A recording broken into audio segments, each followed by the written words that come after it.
Walter Arantes, né? A gente sempre aproveita para atualizar. A gente fala de política, e fala de economia, e fala também de mercado de trabalho. A gente está no comecinho de 2023, parece que o ano está começando agora literalmente, né? E para muita gente é um primeiro momento ali de se né, conectar ali com o mercado de trabalho. Tem muita gente chegando, né, agora no mercado de trabalho.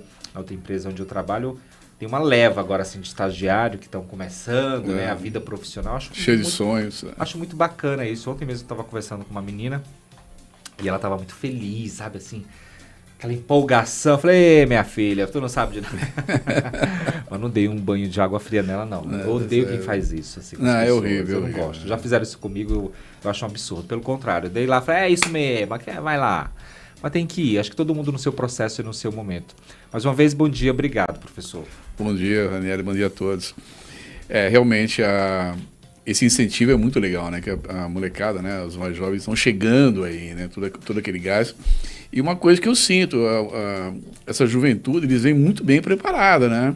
Está muito bem preparada para realmente encarar. Para a gente ilustrar aqui, antes da gente falar do tema, a gente fala que tem tema, mas sempre a gente fala de tudo, né? Dá uma viajada, Esse bate-papo vai. Eu não sei se eu já comentei aqui, mas eu lembro, acho que eu tinha uns 15 anos, mais ou menos, 16 anos, eu estava num determinado local e eu já acompanhava, eu era daqueles que acompanhava todo mundo em TV, eu sabia exatamente quem eram as pessoas ali, sabe? E aí eu me deparei com um jornalista, ele estava, acho que era uma matinê de carnaval, e ele estava fazendo a cobertura lá. Eu falei, olha, o Chiquinho Santos e tal, que legal, repórter policial mais famoso do meu estado e tal. Aí eu fui lá com ele, tipo, praticamente puxei a barra assim da roupa dele, sabe, bem penteiro, era muito penteiro. Eu falei assim, eu queria ser jornalista, que nem você, meu sonho é ser jornalista, o que você fala pra mim? Eu falei assim, sabe, eu queria uma dica, queria alguma coisa. Tão inocente, ele falou assim, desiste, não faz jornalismo, o jornalismo é péssimo, você não vai ganhar dinheiro, não sei o quê. Nossa, eu fiquei tão arrasado, eu juro pra você, eu chorei nesse dia.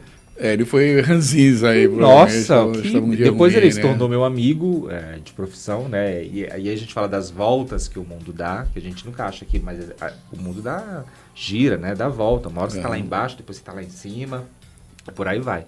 Eu cheguei a ser chefe dele. Eu trabalhei com ele, fui chefe dele.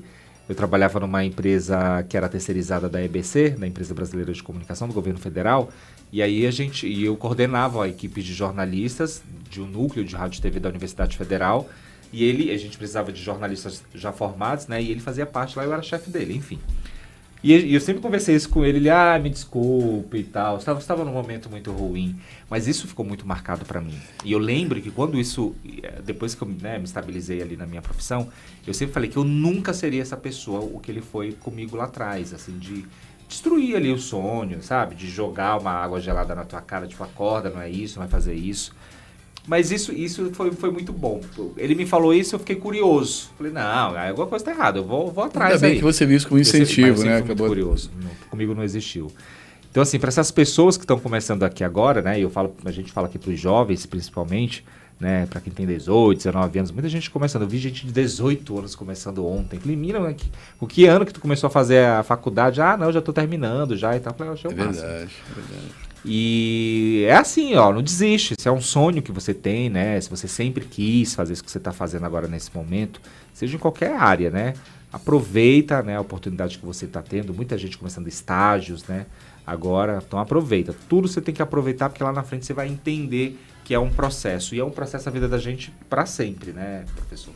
Exatamente. Eu conheci uma pessoa no finalzinho do ano passado, aí numa empresa. Tinha uma reunião com o gerente de marketing da empresa e apareceu um rapaz lá com 23 anos. 23 anos, gerente de marketing da empresa e fazendo um excelente trabalho. Ou seja, ele falando realmente, hoje as empresas estão buscando muito essa questão da criatividade, né, da iniciativa, da inovação, você trazer alguma coisa diferente. E, por exemplo, eu tive o prazer de trabalhar em algumas faculdades com ex-alunos, que se tornou colega de profissão ali, e os caras indo muito bem, é muito legal isso aí. Mas é interessante que, por exemplo, num raio ali, né, de profissionais ali da mesma área, ou numa sala de aula, você como professor, você sabe muito bem disso, assim, você já consegue identificar quem que vai se sobressair, né, ali numa turma. E dali eu tenho certeza que isso ali vai ser um bom médico. Aquele dali vai ser um ótimo jornalista. Você já consegue, justamente por isso. E é algo ali que eu sempre falo para as pessoas, né? Quando eu vou ali em universidades, faculdades falar sobre jornalismo, eu sempre falo, não seja o mais um jornalista. Né? Jornalista tem vários por aí. Qual que é o teu diferencial? O que, que você se difere ali das outras pessoas? Ah, porque eu falo bem, minha dicção é boa, eu vou, sei lá, eu escrevo legal e tal. Não seja mais um. Então, acho que a gente consegue ver ali quem que vai ser o teu amigo ali no futuro, né? É verdade. Tem aquele que você consegue ver que vai se dar muito bem naquela profissão, aquele que talvez acho que não é bem aquilo que ele queria. Ou tá insistindo ou aquele que ali, né, aquele dos pais. Exatamente. Então, aquele que não está muito motivado, está pensando em outra coisa, não está afim. A gente vê de tudo, né? Mas assim, é um momento muito, muito importante, né? Você falou, por exemplo, agora na questão dos estágios. É o momento realmente do jovem ele fazer o estágio, dependendo do curso, né? Claro, para ele ter o contato com a profissão, ver aquilo na prática, ver de repente, olha, puta, será que é isso que eu quero mesmo? Olha, na prática não é isso que eu quero. Porque é uma pressão muito grande, né? Em cima do jovem. Primeiro, na escolha de um curso. Eu vejo assim, é uma minoria que sabe exatamente o que quer fazer.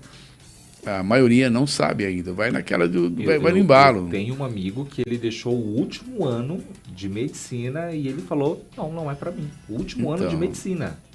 Faltava um ano. Eu já tava indo para residência, se eu não me engano. E ele falou, não quero isso para mim. Eu conheço uma médica que é muito amiga da minha filha, que ela é médica, ela não pode ver sangue.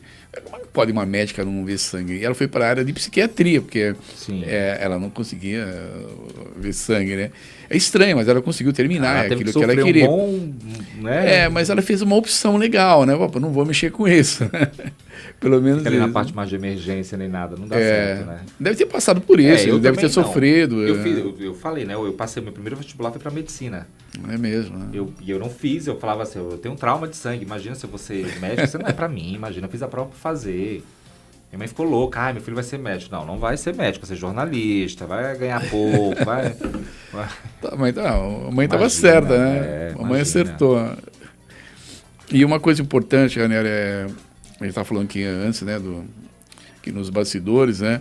Essa conjuntura mundial e conjuntura nacional, né, da economia. A gente vem falando aqui da questão que principalmente o jovem, e agora não só o jovem, todo mundo que está no mercado de trabalho, tem que investir na preparação, investir na capacitação, no aprimoramento. O nome muda muito, mas é a mesma coisa. É você investir no conhecimento. Porque o cenário... Parece balela, parece que é repetitivo falar isso sempre, mas não é. Não é. E não entra isso na cabeça das pessoas. Lá vem falar que eu tenho que me preparar e tal, não sei o quê. Gente, mas é verdade. Isso em todas as áreas. Aquele médico que é um médico muito bom, é o bambambam na área dele, se ele não se atualizar, ele está fora. Porque a tecnologia chegou, qualquer profissional ele tem que estar atualizado para que ele possa manter o cliente dele ou buscar novos clientes, né? Senão ele realmente está fora. Em qualquer área aí, as mudanças estão ocorrendo de uma forma muito acelerada. E por outro lado... Você falou no comecinho aí, né, que a gente está junto, né, nessa questão global, né, e acompanhando tudo, e aí a gente fala da guerra na Ucrânia, é dólar que sobe, é dólar que desce. E é muito interessante isso, porque da forma como a gente... O meu ponto de vista, quando eu vejo, por exemplo, alguém falando assim, ela quer saber o que está acontecendo na Ucrânia, a gente está aqui no Brasil, não tem nada a ver com essa guerra. Ou então, o dólar está alto, o dólar está baixo. Eu não vou para os Estados Unidos, para que eu estou me importando com dólar? Eu escuto muito isso de jovens, de pessoas que estão em faculdades, estão estudando. Pra gente poder entender que tudo tem uma referência a isso, né? A guerra, o que a gente está vivendo, inclusive, agora no Brasil, que a gente estava falando economicamente. Com a guerra na Ucrânia e com essa desvalorização ou não ali do dólar, que está, né, nesse sobe e desce para lá e para cá, queda de bolsa de valor, a gente precisa entender um pouco da economia global também. Porque a gente sempre, né, é atingido de alguma forma. Mas as pessoas têm essa cultura, né, de achar que a guerra lá da Ucrânia é só da Ucrânia, e isso não interfere em nada no nosso país. Ou na minha profissão não vai alterar, mas então. É até uma questão cultural da gente estar atualizado e saber o que acontece no mundo. Eu fiz uma pesquisa uma vez na faculdade, gente, vocês sabem o que está acontecendo na Ucrânia? E aqueles que talvez soubessem não se arriscaram a falar. Não precisa saber com detalhes, é claro, né? É muito complexo, mas ter uma ideia de como que isso afeta o nosso país, né? Como isso afeta o mundo. as pessoas precisam ter essa percepção. Essa visão global, na verdade. Visão global. Isso é cultura, é conhecimento. A mesma coisa dentro do nosso país, o que está acontecendo dentro do país, né? Então a gente vê aí o fato aí do 8/1, né? Aquela invasão em Brasília. Qual a repercussão disso? Olha, tem repercussão na economia. Eu conheço uma empresa, um amigo meu tem uma empresa, e ele falou, olha, Walter, o meu fornecedor nos Estados Unidos, ele não está mais me dando crédito. Enquanto não passar essa fase, eu não tenho mais crédito com ele. Claro. Isso é muito sério. Ele falou, eu estou tendo que comprar o produto à vista, porque eles não querem arriscar. Então, veja, tudo isso afeta. Você falando do 8 de janeiro, só te interrompendo aí para a gente colocar um asterisco, né? Por exemplo, muita gente acha... É porque as pessoas hoje em dia, elas levam tudo para o lado partidário, né? Para aquela coisa política, ou é Lula ou é Bolsonaro, e por aí vai. E a gente precisa entender primeiro o que é um golpe ali de Estado, né? E o Lula, inclusive, e aqui a gente sempre fala, tá? Mais uma vez, eu não estou defendendo bandeira de A nem B, a gente só fala o que está sendo noticiado para a gente poder entender melhor a situação. O presidente Lula disse, né, que os ataques em Brasília, do dia 8 de janeiro, eles foram começo de um golpe de Estado. Ele deu uma entrevista à Globo News, eu até falei sobre isso ainda há pouco, e ele afirmou que esses atos já estavam preparados ali há muito tempo, ele tem provas disso, e criticou, inclusive, a inteligência federal, que para ele não existiu ali naquele dia. Então estava tudo para ter um golpe de Estado, né? Você imagina, né, a confusão... Como seria a confusão, então, né?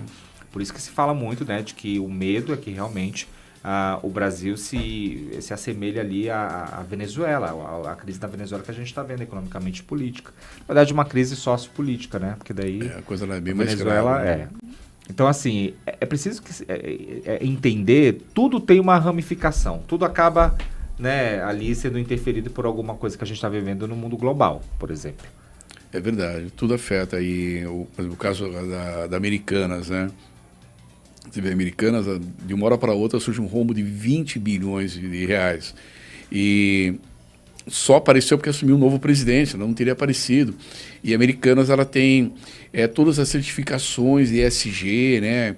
De governança corporativa, ela é auditada por auditoria independente. Não, e pessoas de grande relevância economicamente por trás delas. Sim, o BTG, né, o Pacto do Le Mans, ou seja, são caras aí muito, muito poderosos, muito, digamos assim, que conhecem muito bem o mundo dos negócios e é surpreendido com uma notícia dessa. Parece que ela faz parte desse grupo aí que é Burger King, Americanas... Ambev. Qual? Ambev também. Ambev também. Então, assim, a gente não consegue entender, né? E fala-se muito aí, inclusive, de falência. Sim, e a Americanas, a gente está falando no Brasil aqui de 44 mil funcionários. E isso pode desencadear um efeito dominó no mercado, né? Porque os fornecedores hoje, o mercado fica todo apreensivo, né? Opa, como é que está esse mercado? Se a Americanas está assim, que era também a Submarino, né? Shoptime, como é que são as outras, né? Essas empresas de e-commerce, de comércio online principalmente, como é que essas empresas estão? Será que a gente pode confiar nessas informações? Os bancos colocando dinheiro lá, e isso causa uma desestabilização muito grande. Então, a gente está vendo que o nosso desemprego está reduzindo realmente. O ano passado teve uma redução legal, isso é um ganho em relação, por exemplo, ao G20, o Brasil que mais mais conseguiu reduzir o desemprego, isso é uma notícia boa. Agora, com toda essa incerteza, né, um governo novo, uma política econômica, acabou de ser agora divulgado o salário mínimo, já não foi o prometido, então gera muita incerteza. E as empresas, os empresários, os pequenos empresários, microempresários, os grandes, eles começam a botar o pé no freio, né? Passou o Natal, agora é um momento de recomeço, de planejamento para o ano. Então, essas empresas, será que elas vão continuar contratando? Por exemplo, construção civil está sofrendo um baque enorme. E construção civil é o termômetro, né, da economia. Está sofrendo muito com isso já. Está chegando no agronegócio. Caramba, então, não, aquilo que a gente já vem falando, o cenário não é um cenário muito bom. E já era de se esperar, né? Os especialistas já era, porque o mundo todo vive uma inflação, o mundo todo retraiu, a China retraiu, que era o nosso principal comprador. Se está ruim para a China, você imagina para o resto do mundo. Então, às vezes fala, mas caramba, o que tem a ver com a China? A China é o nosso cliente. Se eles não compram, a gente não vende, a gente não vende, a gente não produz. Então, a gente é afetado diretamente. Olha, 8h19. A gente está aqui com o Walter Arantes, né? A gente está falando de mercado de trabalho, economia e política, né? Tudo envolve, né? E aquilo que a gente sempre fala, não gosto de falar de política, amor. Você vive política 24 horas, só que você não sabe. Mas você vive, você vive. Então, por isso que é importante a gente entender um pouco e saber o que está acontecendo realmente no nosso país. E dá medo, viu? Quando a gente para pensar nessas coisas aí, nessa decadência ali da Americanas, que tudo vai afetando outras grandes empresas, outros grandes setores também. Quando for esse efeito dominó aí, meu filho, é Venezuela para baixo, viu? Aí a coisa complica. Aí você vê o governo sinalizando, né? Tá difícil o governo emplacar todo esse ministério, né? Foi difícil engolir o Haddad.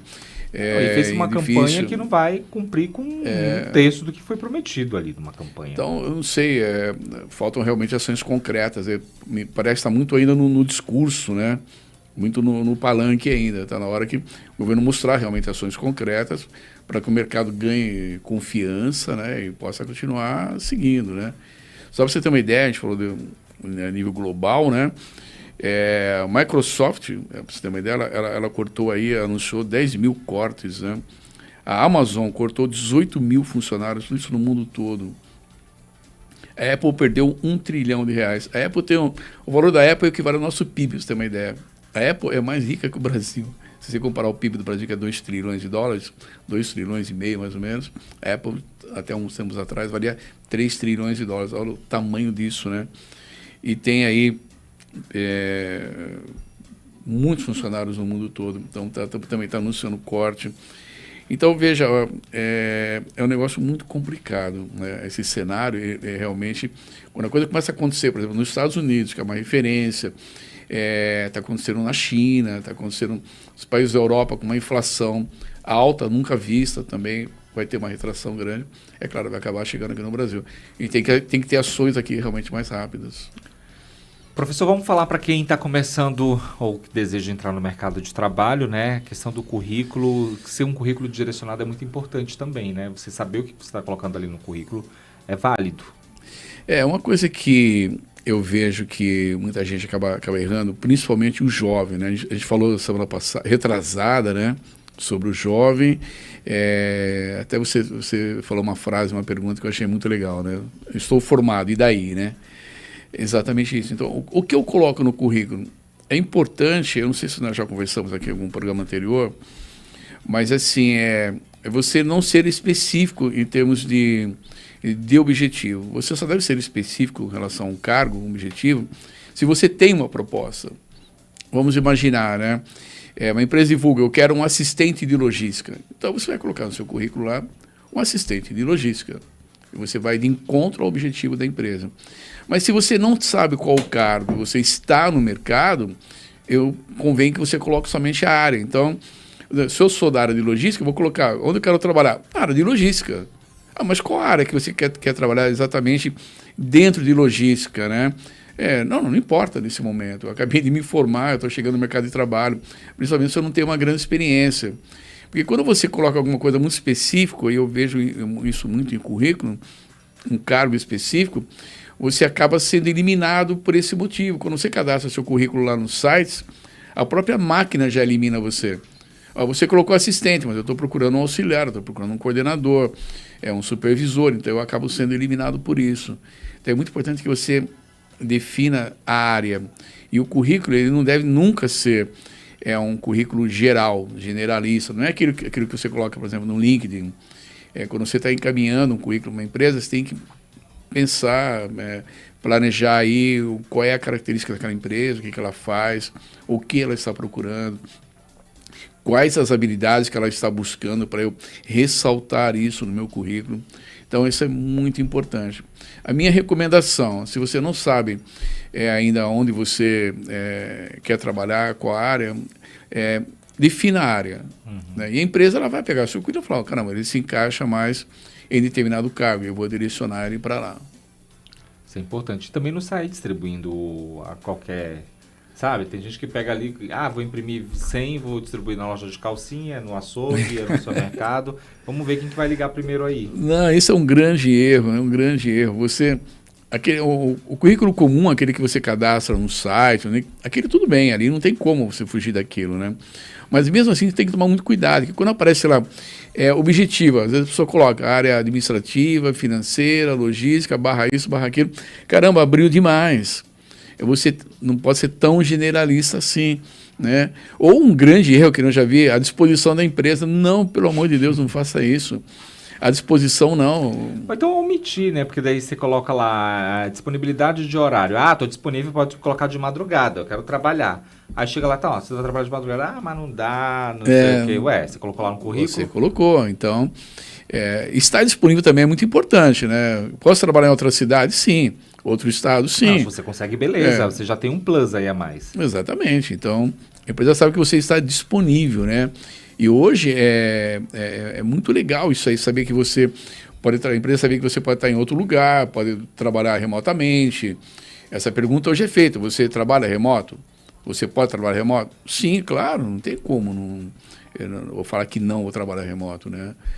Hoje em dia todo mundo tem uma parte do seu horário aí que é remoto, não tem como fugir disso, né?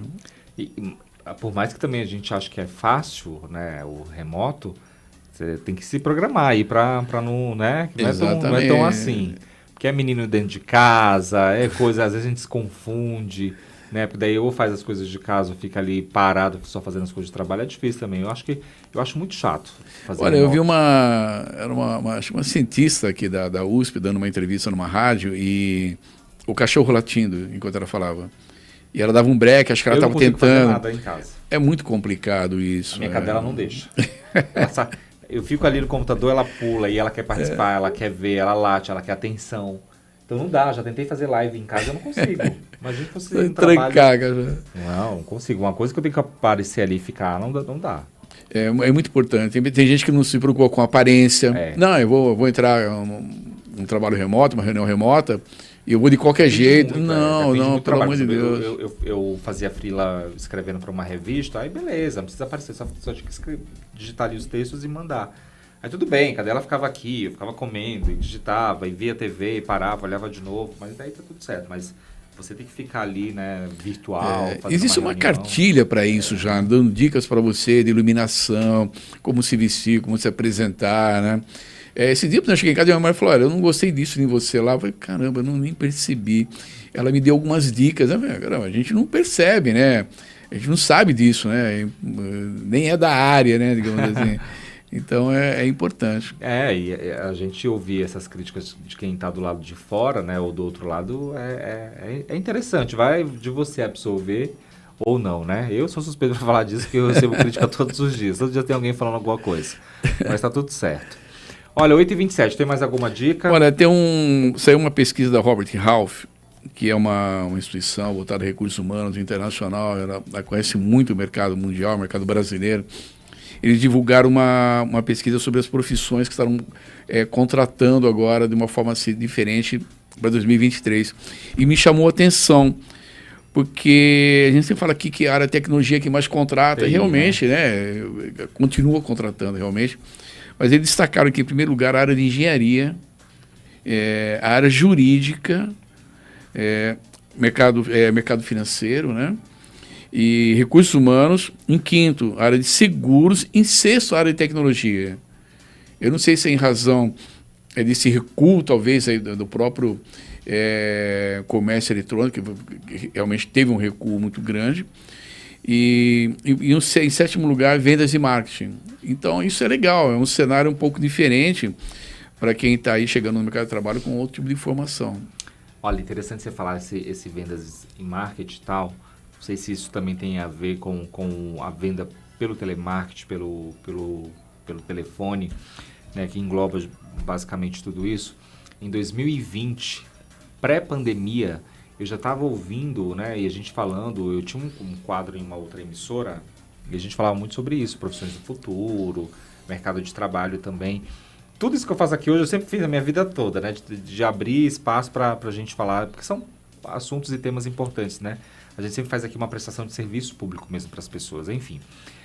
E uma especialista, inclusive ela estudou nos Estados Unidos, ela sempre falava, olha, as pessoas elas têm uma cultura de achar e não dar um valor como merece para o pessoal do telemarketing, mas o telemarketing é a profissão do futuro.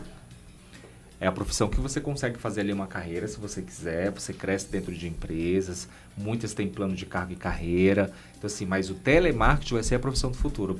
Foi dito que o pessoal estava prevendo que ia ter uma pandemia e que a gente ia precisar ali do telemarketing muitas vezes. Explodiu essa área. Explodiu, imagina, venda por telefone, e-commerce, lojas virtuais, então assim, e aí saiu aí algo, né, vendas, telemarketing que são...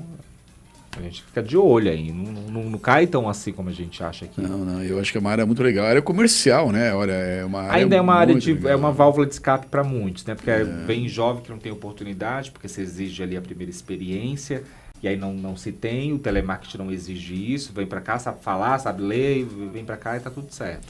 Então é uma válvula de escape. É a porta de entrada, né? Você sabe que a BRF, né? Que fabrica proteína animal, né? O maior do mundo, a BRF é a que mais emprega no telemarketing. A gente pensa que o telemarketing é uma Atento, são essas grandes empresas, né? E não é a BRF. A última pesquisa que saiu são os caras que mais empregam em telemarketing. Então tem muitas empresas com a área de telemarketing crescendo muito, e isso é legal porque acaba virando a porta de entrada para essas empresas. Então, o jovem ele entra hoje no telemarketing numa empresa como essa, ele faz carreira. Daqui a pouco ele está assumindo cargos dentro do próprio telemarketing ou indo para uma outra área, uma área de formação dele. Porque no telemarketing você tem o biólogo, você tem o arquiteto, você tem o administrador, você tem jovens com todo tipo de formação ali, e acaba sendo uma porta de entrada muito legal. O banco hoje é uma porta de entrada. Bradesco, Itaú Unibanco. O telemarketing é uma área de entrada. Normalmente o jovem ele começa no telemarketing e depois ele acaba indo para alguma outra área. Bom, 8h31. A gente vai se despedindo mais uma vez. Tem que fazer uma hora de programa aí com o professor. Obrigado mais uma vez, viu? Muito sucesso. Obrigado, Ranieri. É sempre legal falar com vocês aqui e conseguir contribuir, dar algumas dicas e tal. Muito bacana. Dá para achar na rede social. Walter Arante, eu vi lá. Eu mudei, né? Walter.Arante, está no Instagram. Tá vendo só? Tem que receber críticas e aceitar positivamente. Tá certo. Agora tá mais fácil, gente. Walter.Arante. Era para ser Arantes, né? Mas Arante. Esqueceram essa do meu pai. Gente, olha, a gente vai finalizando por aqui. Obrigado.